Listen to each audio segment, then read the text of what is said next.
Ei, gràcies a tots per vindre. En nom del Centre d'Octubre i d'Acció Cultural. Avui fem un petit i molt agradable acte de cloenda de l'exposició d'Avelino Saavedra que hem tingut aquest últim mes i mig.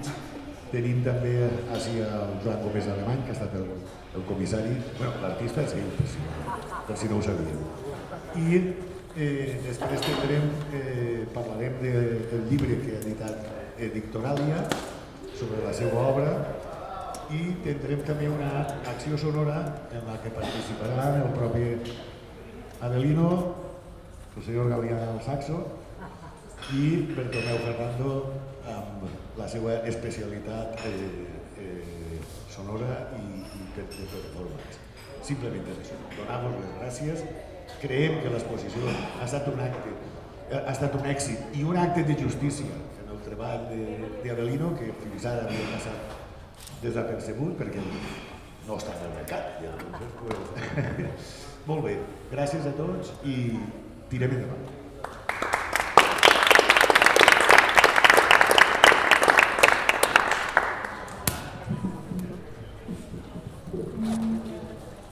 Moltes gràcies, Emili.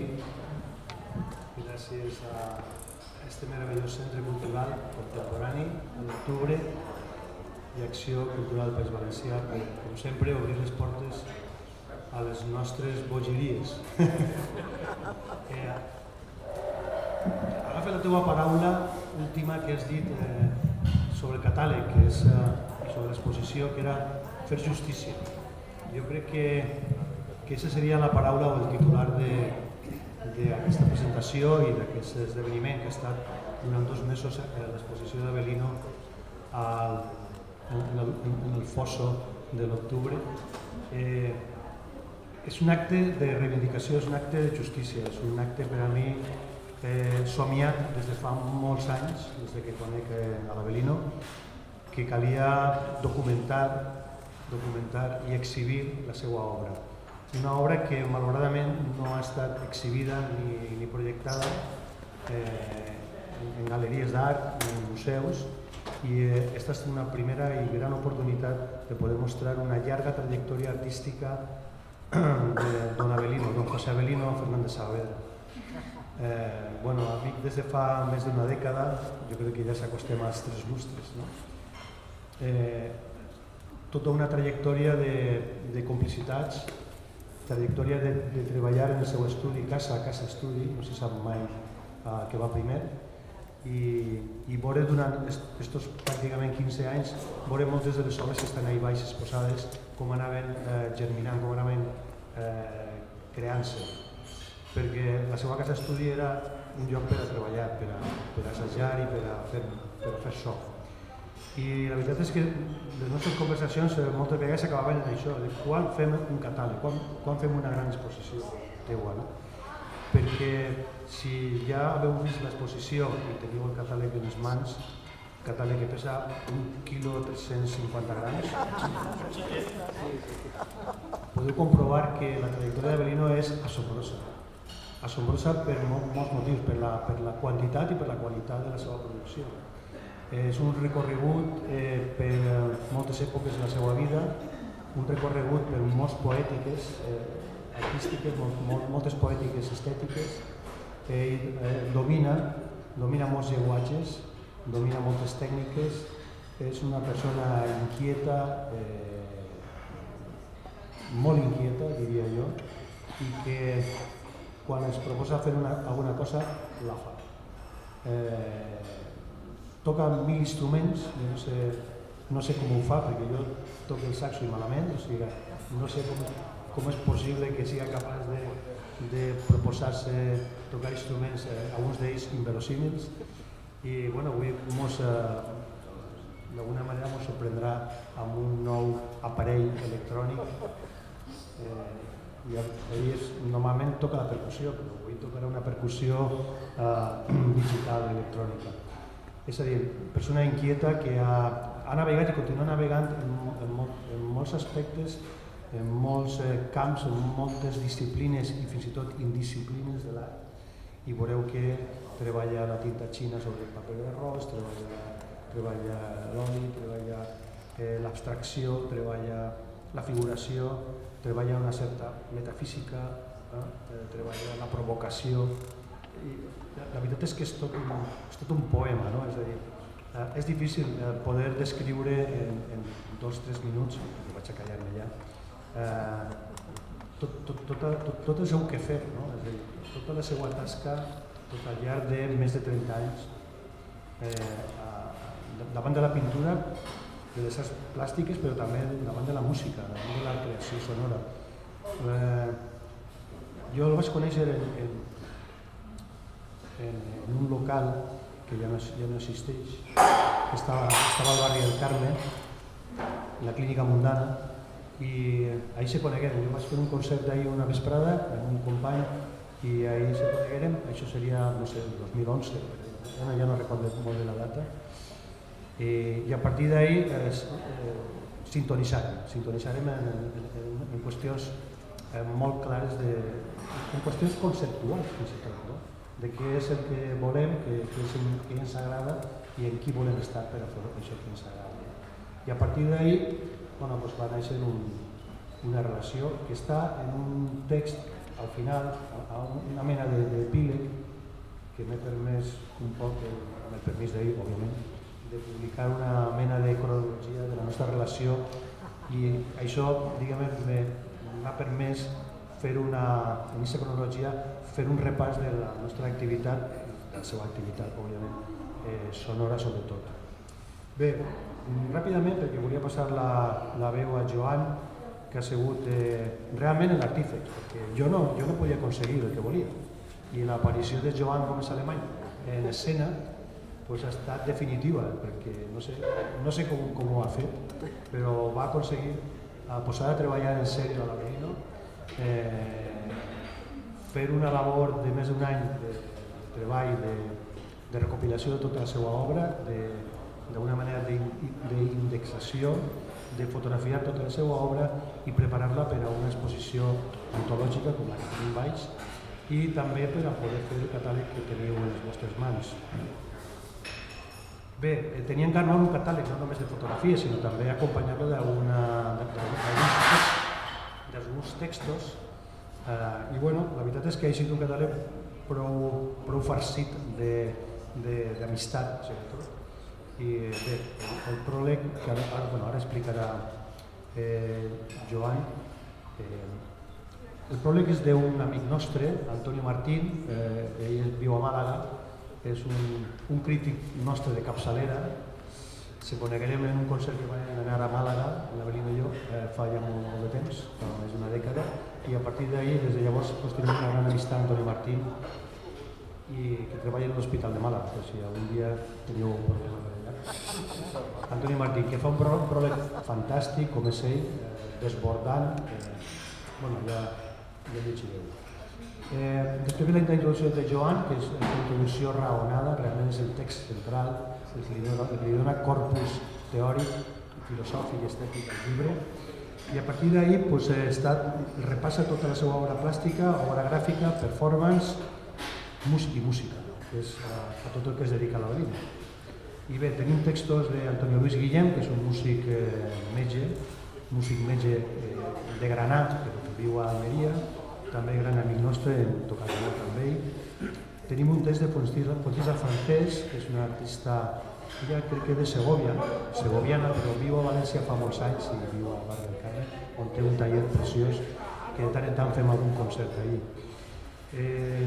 Tenim també un text d'Álvaro Terrones, professor de performance a la Universitat Politécnica de València, que no ha pogut vindre. Tenim un text, com no podia ser d'una altra manera, de Bartolomé Ferrando, mestre i company de l'Avelino durant més de 20 anys. Tenim també un altre text de Javier Piñango, que és un artista de Madrid, un artista electrònic molt destacat i també un molt bon amic. I com he dit, el meu text final. Bé, ha sigut un gran esforç fer aquest catàleg, jo espero que pugueu tindre un. Crec que coneixereu molt més a l'Avelino, molt més en més profunditat i que, bueno, com a documentació per a l'arxiu està molt bé tindre la seva... No és tota la seva obra, és una selecció, òbviament, però bueno, Així n'hi ha una gran selecció que representa molt bé el treball de l'Avelino. Gràcies i té la paraula Joan.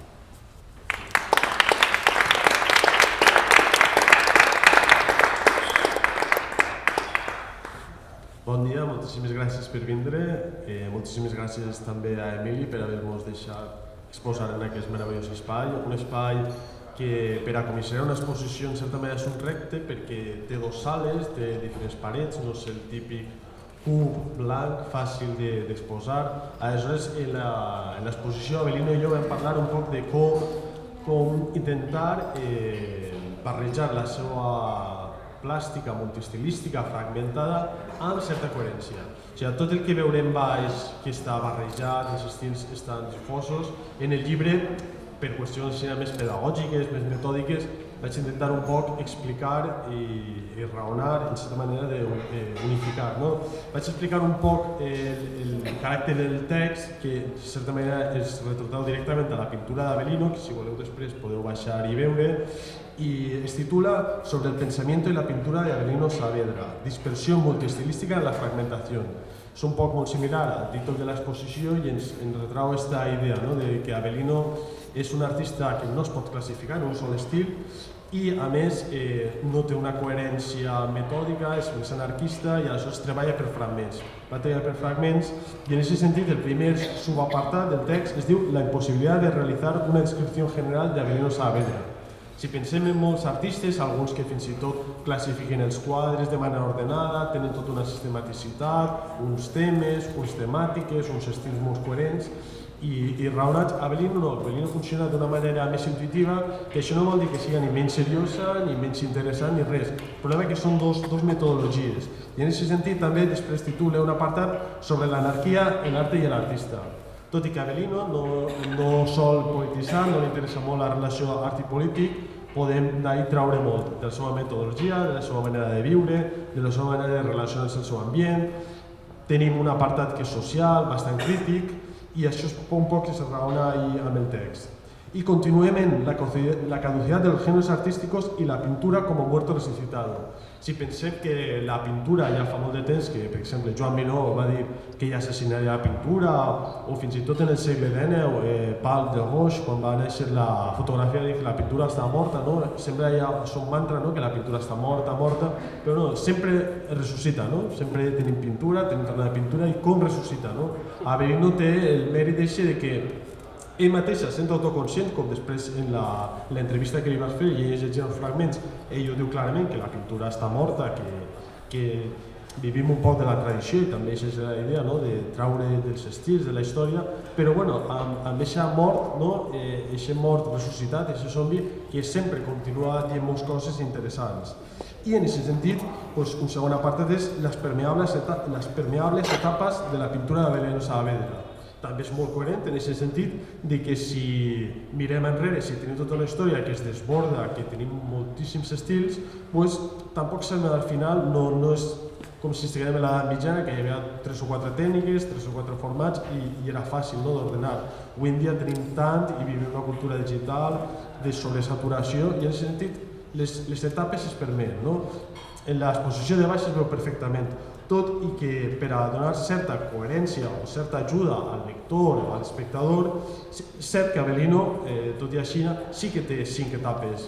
Ell mateixa, per ajudar-se, classifica 5 etapes. Una primera que es diu monocroma, que com sabem el nom monos és uno, cromos, del color, del grec, un sol color. Aleshores baix podeu veure quadres que són generalment blancs, negres, grisos o algun xicotet color, normalment una paleta molt minimalista i després podem trobar en certa manera relacionat tinta xina sobre paper d'arròs, que és el mateix. Veiem una tècnica oriental, a Avelino li interessa molt la cal·ligrafia, el tipus d'aiguades, de la pintura japonesa, pintura xinesa i en certa manera també relaciona amb la idea monocromàtica.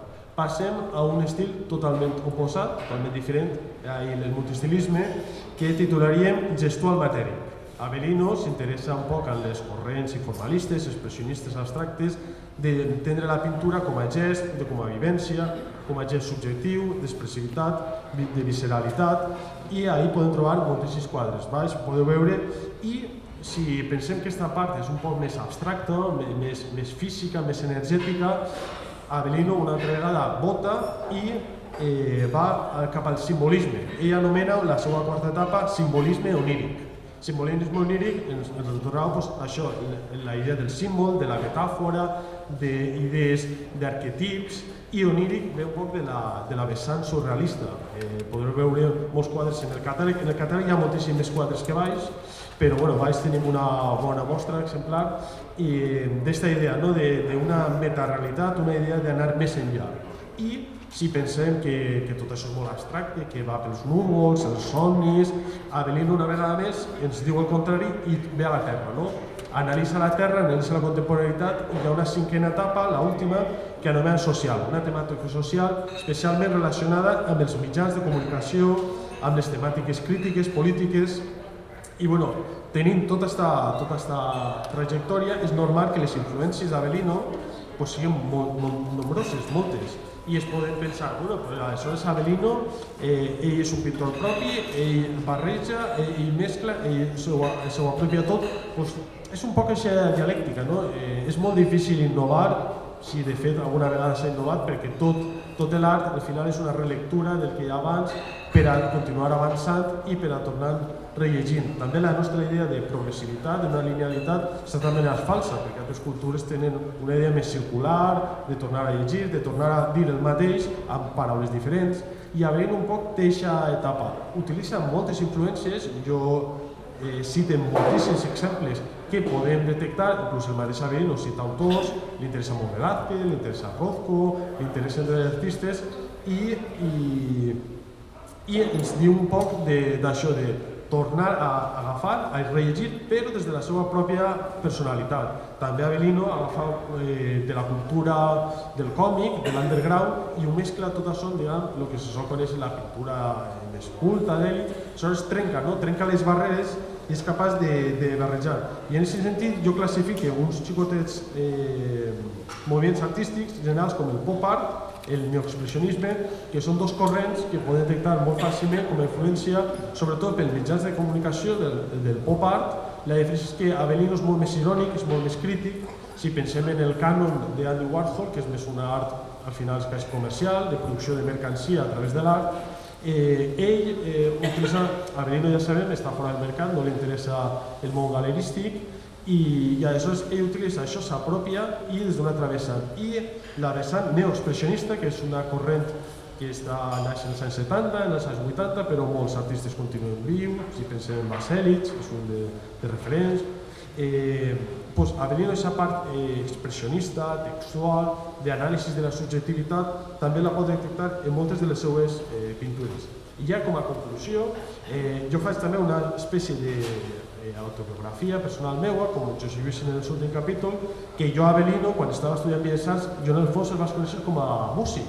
En València, si tot el món parla d'Avelino Saavedra, no, és un músic, de pintor. I clar, jo no coneixia com a pintor fins que vaig anar apropant-me, el vaig conèixer més a fons, i aleshores hem de pensar que Avelino és un artista en el fons interdisciplinar, perquè ell, com jo titule, ell fa pintura sonora, és a dir, que ell, com molt bé sap, ell barreja amb el llenguatge sonor els elements de la pintura i viceversa.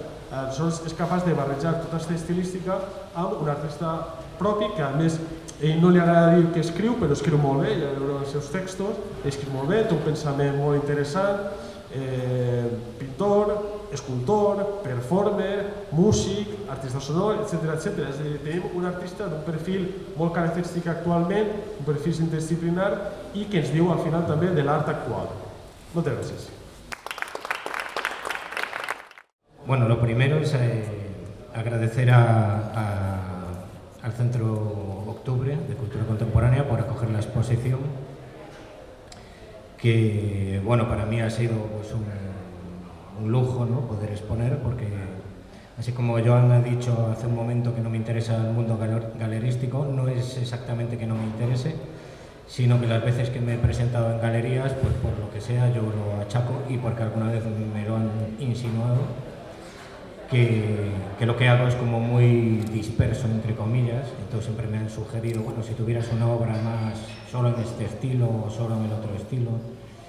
pero como que todo eso les lleva un poco a confusión, entonces, bueno, nunca he conseguido entrar en el circuito galerístico, así que, bueno, para mí es un lujo poder hacer aquí esta retrospectiva, un poco raro, ¿no? Que es la primera exposición así mínimamente decente, porque he expuesto luego en sitios más pequeños, bares, alguna asociación cultural también más pequeña.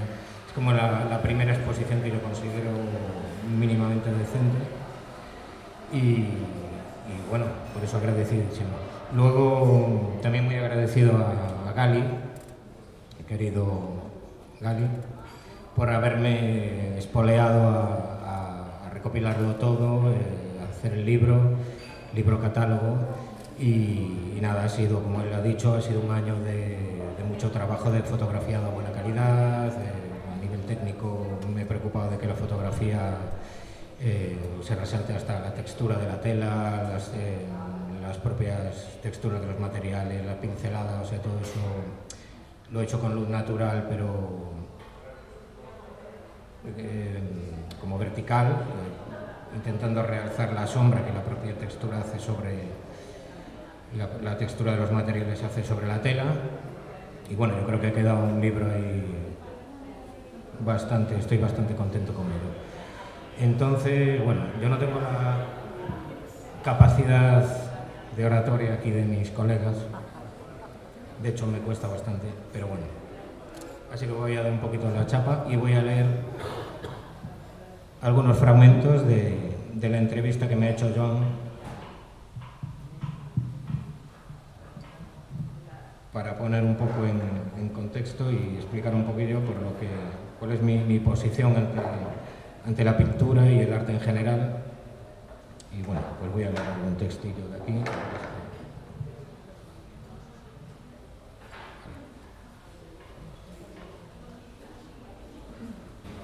Por contestarle un poco podría ser una contestación a esos galeristas que he visitado con un dossier súper cutre en la mano, habitualmente unas fotocopias en color, y esto ya está más presentable, que si ahora me hacen un poquito el caso cuando vaya. Y desde siempre, bueno, entrevista que me ha hecho Joan Gómez. Desde siempre he sentido un impulso hacia lo contradictorio, las situaciones y formas de hacer opuestas en apariencia, así que supongo que esto hace que acaben mezclándose y saliendo todas esas influencias en mi trabajo, a veces introduciendo algún elemento discordante dentro del mismo cuadro. Sobre todo siempre he querido pintar con total libertad, sin ataduras estéticas o estilísticas. Eso un poco en cuanto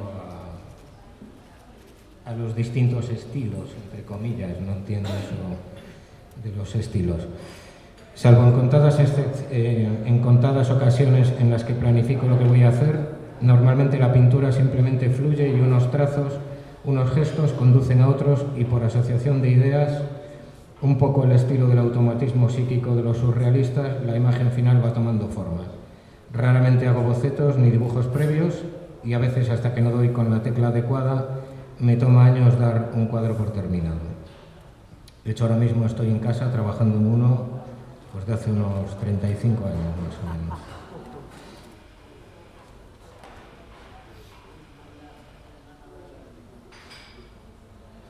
Nunca he trabajado en series, explorando una temática o una técnica de forma lineal y desarrollarla hasta llegar a un determinado punto para después derivar por otro camino diferente, sino que en el mismo espacio de tiempo pinto de maneras diversas y es al cabo de los años cuando puedo agrupar mis obras por estéticas o conceptos y formar dichas series.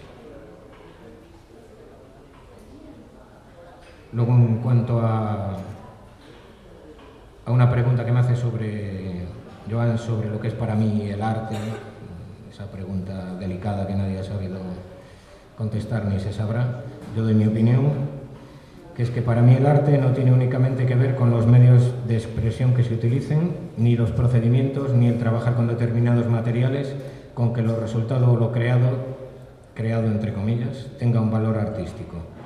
Quiero decir que la pintura como puro medio de expresión no creo que sea un arte. Ni toda la escultura es arte, ni toda la música lo es, ni en todos los versos que se han escrito hay poesía. Ni siquiera sé si lo que yo hago puede llegar a ser arte, aunque lleve toda la vida intentando averiguarlo. Pienso que el arte es una actividad intelectual que tiene que ver no solo con la habilidad o la destreza técnica, sino con factores como el porqué, el cómo, el concepto, la idea, el contexto histórico y lo poético.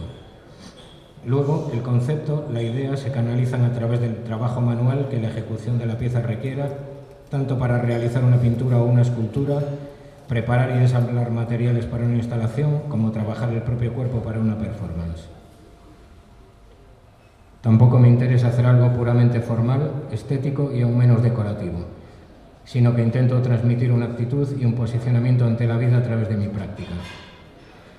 En un mundo donde parece que casi todo está enfocado a la productividad, estoy a favor de la inutilidad práctica del arte. Luego, últimamente, en redes sociales, especialmente Instagram, no paran de salirme y no paro de ver gente que pinta de la hostia, una técnica muy buena, habitualmente fotorrealista, y bueno, suelen ser piezas totalmente vacías, vacuas, no me interesa absolutamente nada. Entonces, sobre esto me llama la atención lo que sucede en las redes sociales, en las que prolifera la pintura espectáculo, habitualmente hiperrealista, obras muy bien resueltas técnicamente, pero en gran parte de las veces vacías de poética y de concepto, con la finalidad de mostrar ciertas habilidades manuales o ejecutar el más difícil todavía. También hay mucho egocentrismo y se pone mucho foco de atención en el propio sujeto. El artista se vende ante todo a sí mismo, empezando por su propia imagen, así como personas que se autodenominan artistas, obviando el proceso de hacerse para instalarse directamente en el ser. Puro entretenimiento, arte-espectáculo fácilmente digerible y clonable para consumo de masas.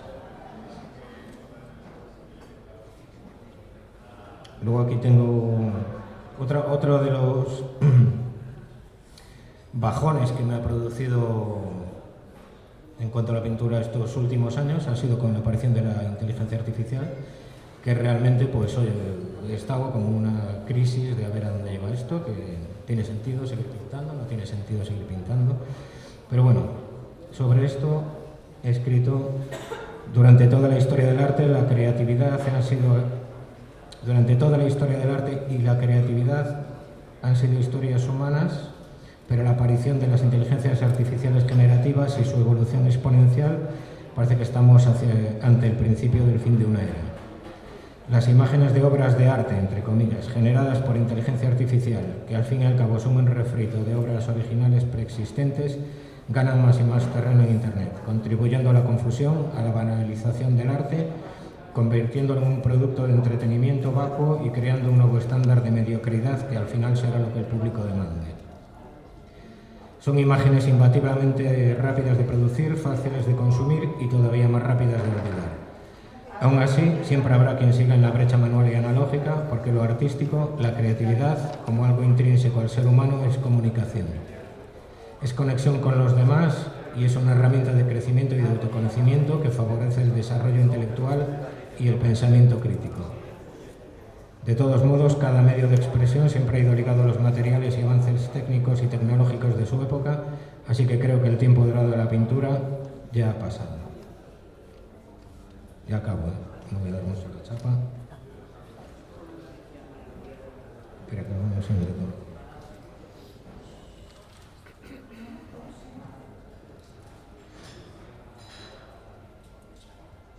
Vale, ahora en relación a mi faceta sonora, que es la que más he practicado estos últimos años, en público.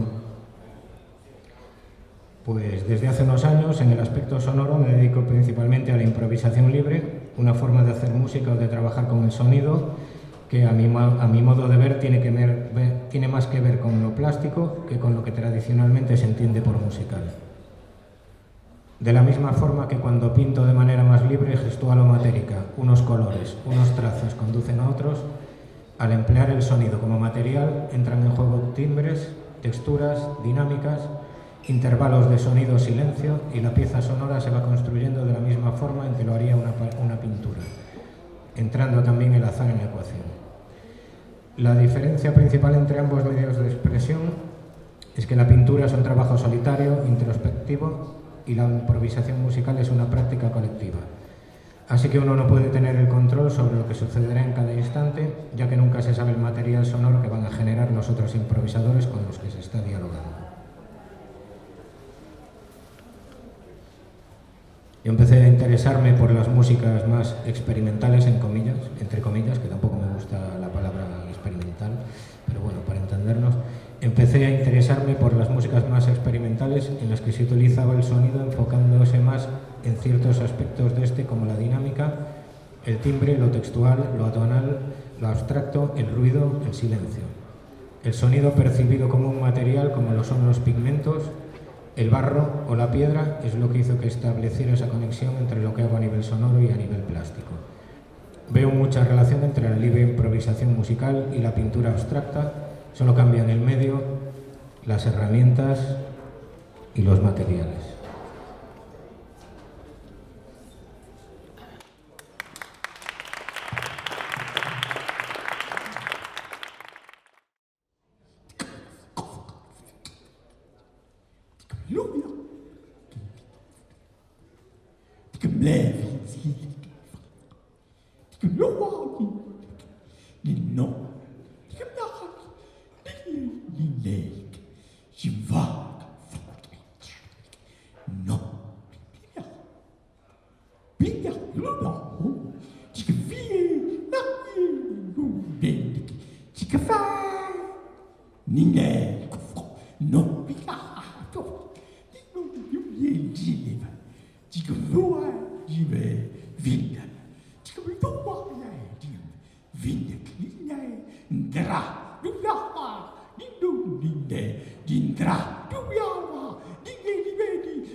Fuck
Ih, bukan.